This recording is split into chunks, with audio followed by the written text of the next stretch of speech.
મેં નાની હતી બહુ સ્ટોરમાં બેસા એટલે એમાં લઈને ગીતા કે મેસેજમાં જઈએ બહુ કજિયા કરે ને ગીતા એવું કે રીમાં બહુ મારી છોકરી બહુ કજિયારી કે છે શું આપણે એ બહુ નાની ત્યારે બહુ એ કરતી હતી એટલે ગીતા કે મને શું કેવું આ તો મારા સ્ટોરમાં ગોતો પડે ને અમારે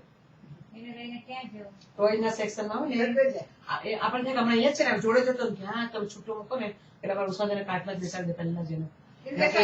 એક વાર આવ્યો તમે સ્ટોરમાં ગોતો જ પડે અમે તો એક બાજુ ઉસ્માન ગોતી આખા સ્ટોરમાં મોલમાં અને એક બાજુ એક સ્ટોરમાં હું કલ્પના બધા અને ક્યાં પછી મને હશે કરું ટોયસ મને મને જવા દે તમે આમ ત્યાં જોઈ ને ત્યાં ખૂણામાં કોઈ કાર ને બધું હતું ને લઈને ત્યાં રમતો હતો અને અમે તો લાલુ લાલુ લાલુ બૂમ પાડીએ બાપ રે ત્યાર પછી તો ઉસ્માન